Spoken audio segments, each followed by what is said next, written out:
하나님께서 저희 교회에게 주시는 말씀, 사도행전 1장 8절의 말씀을 함께 여러분들과 나누고자 합니다. 예수님께서 인간의 몸으로 이 땅에 오시고서 모든 사명을 다 완수하시고 하늘로 올라가시면서 한 가지 남은 것을 백성들에게 명령하시죠.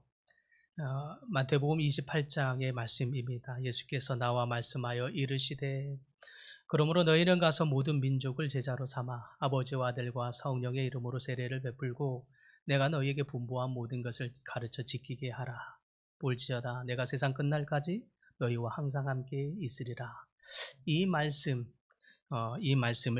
성천하시기 전에 제자들에게 명령으로 내려주십니다. 인류를 향한 하나님의 구원 계획이 이 말씀 안에 담겨 있는 말씀이기도 하지요.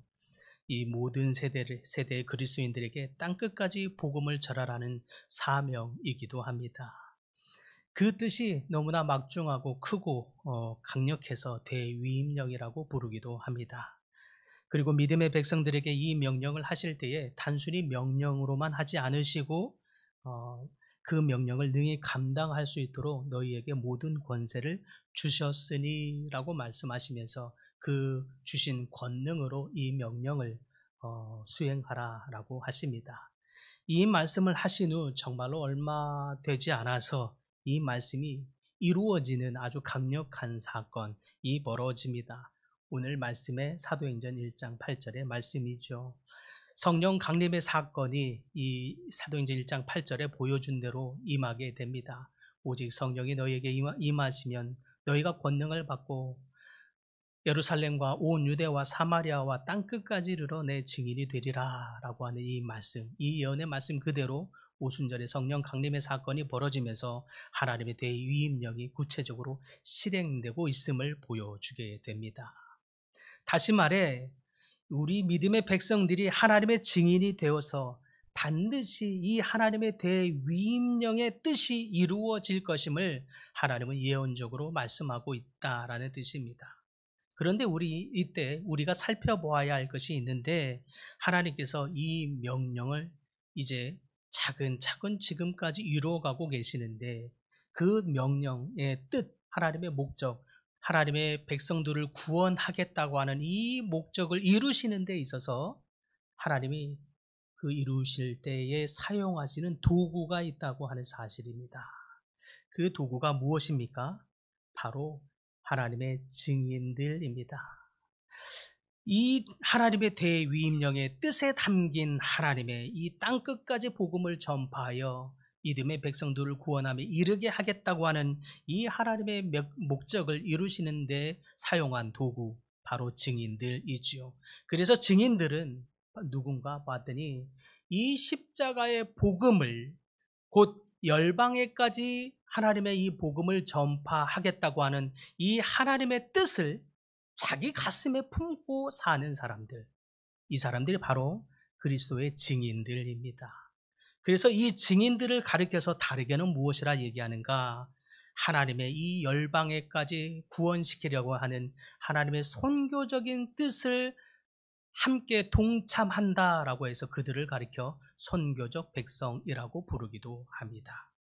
사실 여러분도 아시다시피 하나님은 저기 있는 저 돌들로도 다윗의 자손으로 삼으실 수 있는 분이십니다.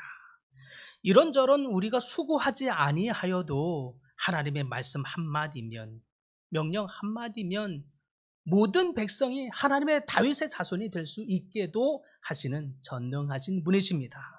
그런데 우리를 굳이 하나님의 뜻을 이루는 도구로 삼아주신 것, 그래서 하나님의 증인으로 삼아주신 것, 그것은 하나님의 영광에 참여하는 그 은혜를 우리에게 베풀어 주기 위함입니다. 우리가 하나님의 뜻을 내 가슴에 품고 그 뜻을 위해서 선교적인 백성으로 내 삶에서 하나님의 뜻을 어떻게 전할까, 하나님의 구원의 복음을 어떻게 전할까 가슴에 품고 살아가는 그 사람들에게 하나님의 은혜를 부어주시기 위한, 그 하나님의 은혜를 누리도록 하기 위한 하나님의 마음이 거기에 담겨 있는 거죠. 그러므로 우리 교회 안에, 우리 교회 모든 성도들이 이 마음을 자기 가슴에 동일하게 품고 살아갈 때, 즉 선교적인 백성으로 복음의 증인으로 살아갈 때 저희 교회 안에 하나님의 신령한 은혜가 가득하게 될 줄 믿으시기 바랍니다. 따라서 하나님이 우리를 증인으로 삼는 것은 우리를 단순히 고생시키려고 하는 마음이 아니요, 우리를 더욱 하나님의 큰 은혜, 그 신령한 은혜를 맛보도록 하는 그 은혜로에 초대하시는 하나님의 사랑이 우리 이 말씀에 담겨 있는 줄 또한 믿으시기 바랍니다. 하나님은 그래서 지금도 그 십자가의 복음을 자기 가슴에 품고 살아가는 사람, 그래서 그 십자가의 복음을 자기 가슴에 품고 이웃과 열방과 지역 가운데 흘려보내려고 하는 애쓰는 그 증인들, 하나님의 그 백성들에게 하나님은 지금도 하나님의 신령한 은사를, 하나님의 신령한 은혜를 부어주시길 원하십니다. 그것이 바로 하나님께서 우리를 하나님의 증인, 그리스도의 증인, 선교적인 백성으로 부르시는 하나님의 의도입니다.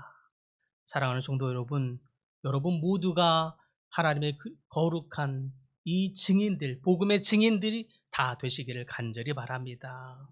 그래서 십자가의 복음을 열방 가운데 흘려보낼 하나님의 백성, 선교적인 백성, 대위임령을 나의 사명으로 갖는 백성, 하나님의 증인들 다 되시기를 또한 간절히 소망합니다. 그러므로 여러분은 스스로를 생각하기를, 내가 세상 사람들과 비슷하게 가면 되지, 이런 정도로 생각하지 않기를 바랍니다. 내지는 교회 안에서 이 정도 예배하고 주일날 안 빠지려고 애쓰고 봉사 정도 하면 그러면 꽤 괜찮은 신앙인이 아닌가 정도로 안주하며 머물러 있지 않기를 또한 바랍니다. 여러분은 하나님의 거룩한 사명을 받은 하나님의 백성들이기 때문입니다. 하나님은 여러분을 통해서 하나님의 위대한 뜻을 이루고자 하는 데에 하나님의 귀한 도구로 여러분을 삼으셨기 때문입니다. 그러므로 여러분은 내가 이제 하나님의 거룩한 백성이요, 하나님의 증인이다, 그리스도의 증인이다, 선교적 백성이다 라고 믿고 살아가는 여러분들 되기를 간절히 바랍니다. 그렇다면요, 우리는 어떻게 우리 삶에서 그리스도의 증인으로서 그 사명, 대위임령의 사명을 감당하며 살 수 있겠습니까? 어떻게 하면 그게 가능할까요? 성경은 말하길 성령의 권능을 받고서라고 말합니다. 성령의 권능을 받은 자만이 그리스도의 증인으로서 대위임령의 사명, 이 사명을 감당할 수 있게 된다는 뜻입니다. 그래서 예수님은 우리에게 성령의 권능이 너희에게 임하게 될 것을 약속하고 있는 이유이기도 합니다. 오직 성령이 너희에게 임하시면 너희가 권능을 받고 예루살렘과 온 유다와 사마리아와 땅끝까지 이르러 내 증인이 되리라고 말씀하시는 이 말씀, 사실을 잘 보면 성령의 권능을 받지 않고서는 사실 하나님이 우리에게 주신 대위임령의 사명을 우리는 감당할 만한 우리의 능력이 없다는 거죠. 부족하다는 것입니다. 즉 우리는 성령의 도우심으로만 받고 살아야 하는 존재라는 뜻이기도 합니다. 그럴 때에 우리는 우리에게 부여된 사명을 넉넉히 감당하게 될 것입니다. 그러므로 예수님께서 가장 강조하고 있는 부분은 성령의 권능을 받아라 라고 하는 것입니다. 2025년 새해 성령의 권능을 받으시는 여러분들 다 되기를 간절히 바랍니다. 이때 하나님께서 부어주시겠다고 하는 이 성령의 권능은 단순히 초자연적인 기적을 일으키는 어떤 현상 정도를 말하는 것이 아닙니다. 성령의 권능은 우리의 삶을 변화시키는 능력입니다. 우리의 내면을 변화시키시고 또 말씀에 대한 담대함과 확신을 갖게 하는 능력이며 우리 삶에 하나님의 말씀이 이루어지는 역사를 경험하는 능력이 되는 줄 믿으시기 바랍니다. 성령의 권능이 임할 때에 우리 삶에 변화가 일어나게 될 것입니다. 성령의 권능이 우리 가운데 역사할 때에 하나님의 말씀이 우리 안에 이루어지는 것을 보게 될 줄 믿습니다. 성령의 권능이 임할 때에 우리 눈이 열려서, 영안이 열려서 하나님의 사랑이 내 삶 속에 이렇게 신실하게 역사하고 계셨구나 볼 수 있게 될 것입니다. 그 하나님의 은혜가, 하나님의 일하심이 깨달아지고 보여지는 능력, 이것이 성령의 권능입니다. 그래서 성령이 권능이 임하는 자들에게는 하나님이 나와 함께 하시니 나에게 부족함이 없나이다. 담대함이 있는 것입니다. 여러분 안에 이런 담대함이, 말씀에 대한 확신이 여러분 안에 넘치기를 간절히 바랍니다. 그러나 성령의 권능과 동떨어진 채 신앙생활 하는 자들은요, 끊임없이 불평하게 돼요. 끊임없이 원망하게 됩니다. 끊임없이 염려거리가 가득 차게 되는 거지요. 그러나 성령의 권능이 임하는 사람들은 그런 가운데서도 소망을 바라보게 합니다. 그래서 성령의 권능 가운데 있는 분들은요, 고난과 풍랑의 한가운데를 보내고 있으면서도 염려하거나 근심하거나 불평하거나 원망하지 않고, 어떤 사람들은 그런 상황 가운데 옳고 그름으로 사람들을 힐난하고 비방하고 공동체를 비방할 때조차도 성령의 권능이 임하는 사람들은 오히려 그 고난과 풍랑 속에 역사하시는 하나님의 섭리를 보게 되는 것입니다. 그러니 고난 중에서도 끝까지 담대함이 있는 것입니다. 여러분 안에 이런 믿음이 있기를 간절히 바랍니다. 그러니 그 하나님의 역사에 대한 믿음 속에서 하나님이 무엇을 말씀하시든 순종하고자 하는 마음이 있는 거예요. 순종하고자 하는 열정과 힘이 그들에게 있는 것입니다. 이처럼 성령의 권능은 세상에 우리 그리스도인들을 향하여 비방하고 이중적이다, 유약한 사람들이다, 손가락질 할지라도 오히려 그 가운데 담대하게 나는 그리스도인인 것을 드러냅니다. 오히려 복음을 전하는 증인으로 살아가게 되는 것입니다. 세상 가운데 담대하게 용기 있게 성령의 역사를, 하나님의 은혜를, 사랑을 삶으로 드러내는 사람들입니다. 이런 사람들이 세상을 이기는 사람들입니다. 사랑하는 성도 여러분, 성령의 권능을 받아서 새해에는 세상을 능히 이기는 여러분들 다 되기를 간절히 바랍니다. 특별히 이 말씀 중에는요, 예루살렘과 온 유대와 사마리아와 땅끝까지 이르러라고 하는 말씀이 있지요. 이것은 무엇을 의미합니까? 이 말씀은 영역을 의미합니다. 그리스도의 증인으로서 십자가의 복음을 우리 삶 가운데 나타내도록 우리에게 맡겨진 영역이라는 뜻입니다. 이 영역은 단순히 지역적인 의미만을 말하고 있는 것이 아닙니다. 지역적인 의미를 넘어서서 우리 삶의 모든 영역을 포함한다 하겠습니다. 나아가 여기서 잘 보면 우리가 살아가는 모든 영역에서 증인이 되되 장벽을 뛰어넘어서 점진적으로 확장되어야 할 것에 대해서도 말씀하고 있음을 볼 수 있습니다. 예루살렘과 온 유대와 사마리아와 땅끝까지라고 하는 이 점진적인 확장을 여러분은 볼 수 있기를 바랍니다. 그럼에도 불구하고 나는 가장 작은 단위인 예루살렘만 맡을 거야. 나는 내 가족만 구원하면 되지 그런 것으로 나는 내 사명을 다한 거라고 생각해. 이 정도쯤으로 여기지 말라는 뜻입니다. 예루살렘은 물론 나에게 가장 가까운 사람들, 가족들, 친구들, 이웃들이 해당될 것입니다. 그래서 복음 전파는 가족과 친구, 이웃으로부터 시작되게 됩니다. 그러나 여기서 멈추지 말라는 뜻입니다. 넘어서서 온 유대와 사마리아와 땅끝까지 나아가라 말씀하십니다. 이거는 우리의 동일한 문화권을 넘어서고 사회적, 지역, 지리적, 문화적인 이러한 경계들을 넘어서서 초월하여 복음이 어디에도 막힘이 없도록 흘러가게 하라. 우리를 통해서 흘러가게 하라 라고 하는 이 복음의 점진적인 의미가 함께 있다고 하겠습니다. 사실 여러분도 알듯이 복음 전파에는 항상 경계가 있습니다. 장벽이 있죠.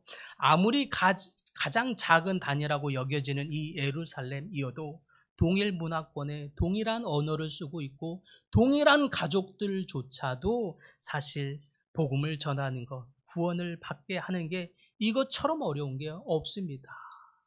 남편이 10년쯤 기도하면 돌아올 줄 알았는데 이게 쉬운 일이 아니죠. 자녀가 한 20년 기도하고 있었으면, 돌봤으면, 그러면 돌아오면 좋겠는데 그게 또한 쉽지 않습니다. 가장 작은 단위조차도 사실은 이렇게 장벽이 어마어마합니다. 작지 않습니다. 이처럼 우리 삶에는 사실 복음이 확장되는 데 있어서는 항상 장벽이 있다는 것입니다. 그런데 그 장벽에 막혀서 안주하고 있으면 복음은 썩게 마련입니다. 복음이 나의 가정과 또 내 이웃과 친구와 지역과 열방으로 흘러가는 여러분의 통로가 될 수 있기를 간절히 바랍니다. 또한요, 복음이 나에게만 있으면 그러면 살아나느냐? 또 그렇지도 않습니다. 예배가 우리끼리만 열심히 하면 그러면 우리 교회 예배가 살아나느냐? 또한 그렇지도 않습니다. 오히려 우리 예배가 좋아지는 비결이 있는데 우리가 열심히 우리의 장벽을 넘어서서 복음의 현장으로 나아가서 예배하기 시작하면 예배가 살아나는 줄 믿습니다. 우리의 영성이 살아나게 되는 것을 경험하게 되기를 간절히 바랍니다. 실제로 영혼이 돌아오는 삶의 현장으로 여러분이 가서 그 두렵고 떨림 속에서 이웃에게, 친구에게 복음을 전하려고 하는 그 삶의 현장에서 기도하고 예배하기 시작할 때 여러분의 영성이 살아나고 예배가 살아나게 될 것입니다. 우리 교회 예배가 살아나는 비결은 거기에 있어야 한다고 믿습니다.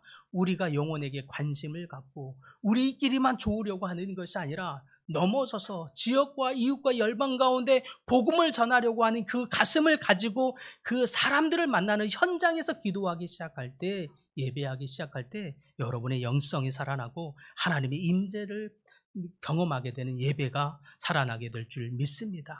그러므로 우리의 사고를 넓혀야 합니다. 장벽을 거슬러야 합니다. 그러면 우리 삶에서 하나님의 역사, 그것을 풍성하게 경험하게 될 것입니다. 실제로 이러한 예를 보여주는 귀한 사례들이 있죠. 복음을 처음 저희 조선 땅에 들어왔던 선교사가 바로 그러한 예를 보여줍니다.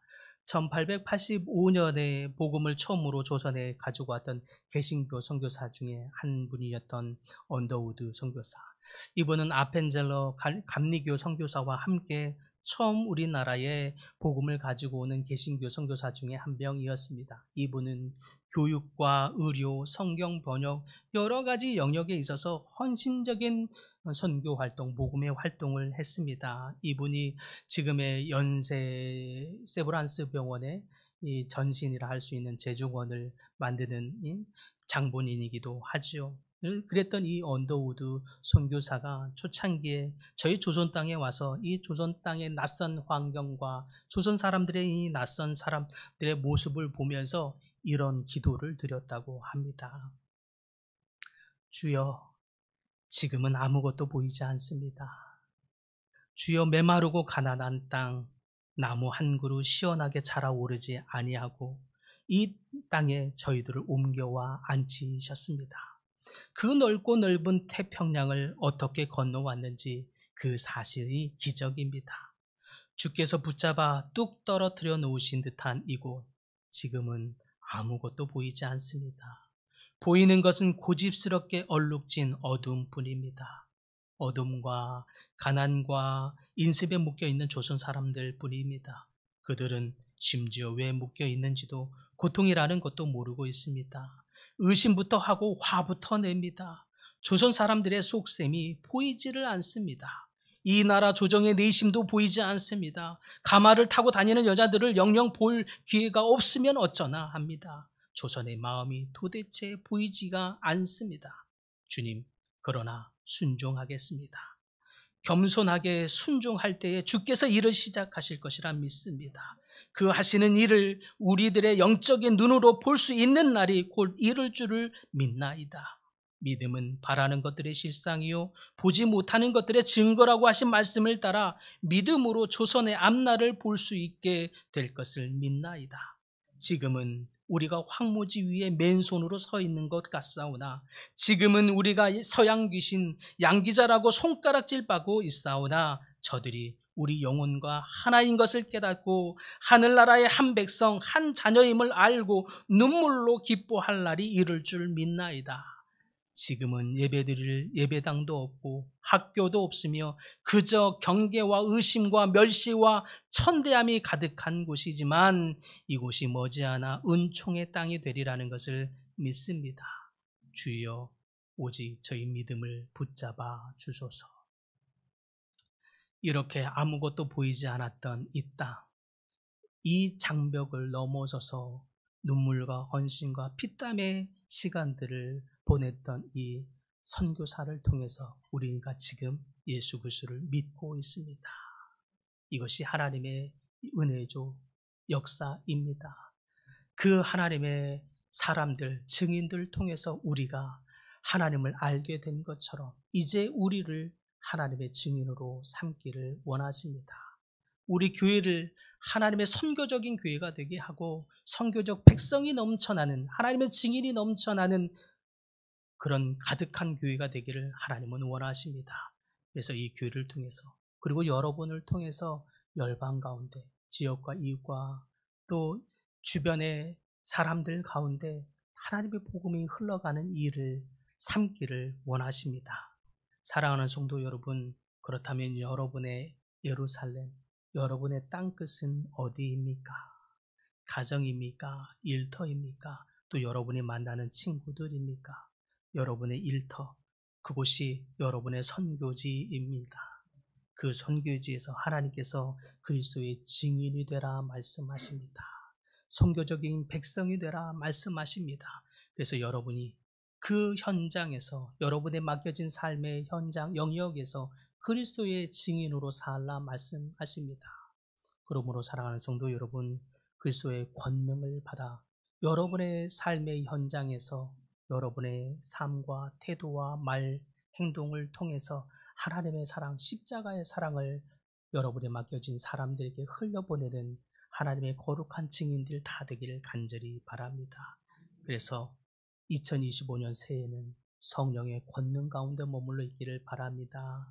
그래서 성령의 권능을 받고 여러분의 심장에, 여러분의 가슴 안에 십자가의 복음을 가슴에 품기를 간절히 바랍니다. 그 십자가의 복음을 가슴에 품고 성령의 권능을 따라 여러분의 맡겨진 삶의 현장에서 복음을 흘려보내는 사랑하는 영혼의 모든 가족들 되시기를 간절히 축복합니다.